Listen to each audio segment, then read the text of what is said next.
Conseil constitutionnel Mamadou Badio Camara. En ces circonstances douloureuses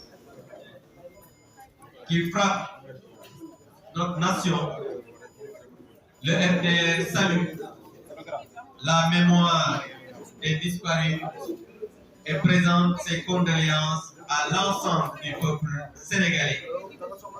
Qu'Allah subhanahu wa ta'ala leur réserve une place de choix au paradis.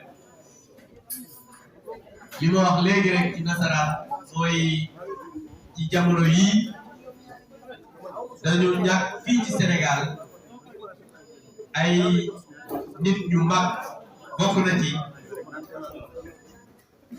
xalif général des Layènes Mouhamadou Makhtar Laye ñuy ñaan suñu borom yokk leeram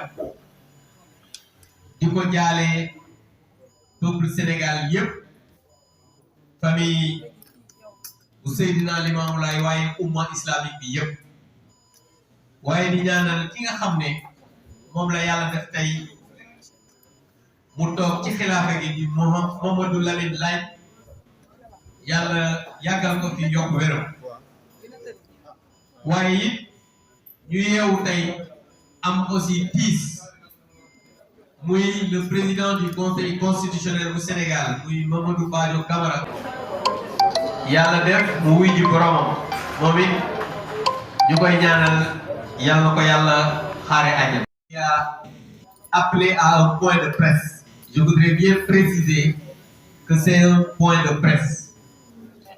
On va donner à notre camarade Mouhamadou Lamine Massaly lire la déclaration en français et ensuite notre camarade Pape Djibril dina ko faram-fàccee ci wolof.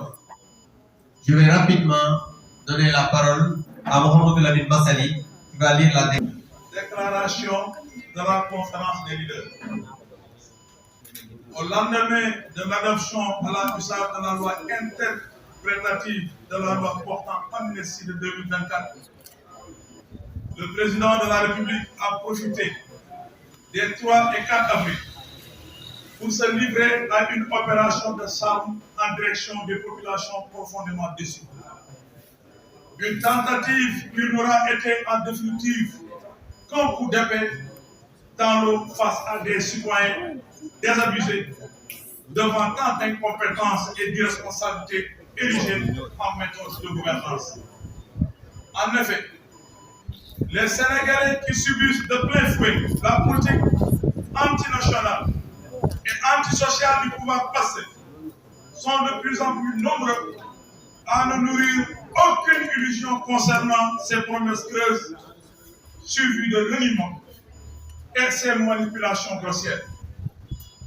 Leur circonspection devant le fameux rapport sur les finances publiques que l'on cesse à enterrer désormais tant son effet est ravageur pour le pays en atteste avec éloquence.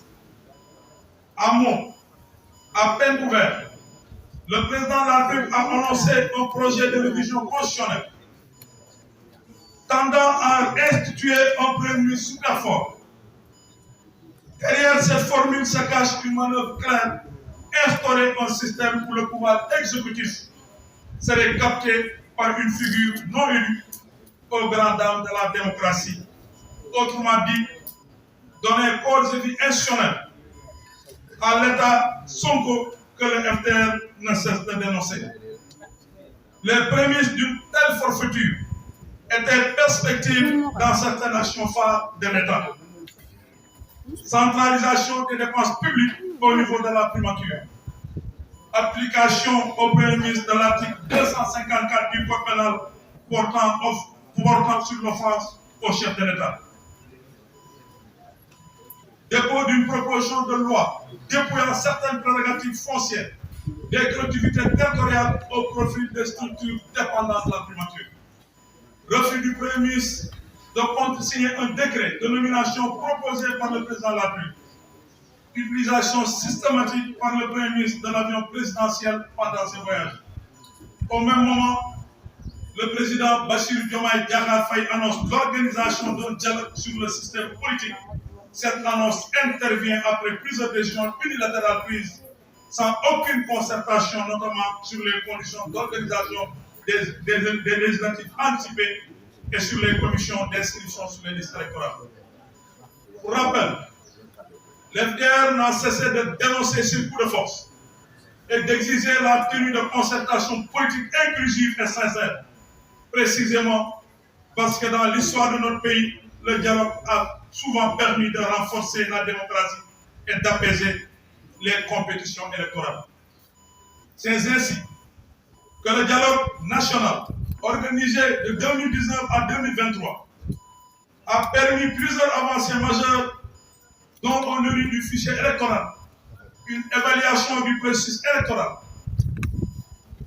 l'élection des maires et des présidents de conseil départemental au suffrage universel direct, l'harmonisation du pourcentage de la répartition des sièges des élections départementales avec les élections municipales, 45% au scrutin de la liste majoritaire et 55% au scrutin de liste proportionnelle.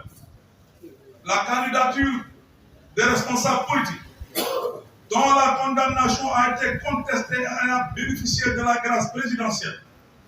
L'accord sur la modification de l'article L29 du Code électoral par l'intégration de la limitation dans le temps de l'inéligibilité. L'harmonisation du système de parrainage à l'élection présidentielle, notamment celui du parrainage citoyen et l'accord sur le parrainage des élus.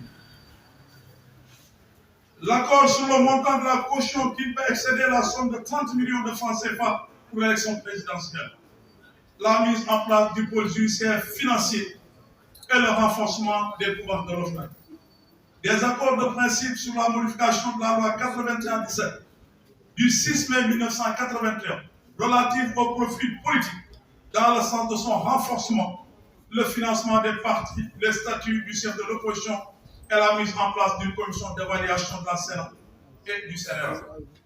L'FDR, constant de son option principielle, demeure favorable au dialogue politique à condition que celui-ci soit sincère et permette des concertations fructueuses dans l'intérêt du Sénégal, mais il ne cautionnera aucun dialogue subterfuge visant à couvrir un transfert anticonstitutionnel du pouvoir exécutif à un premier ministre super fort.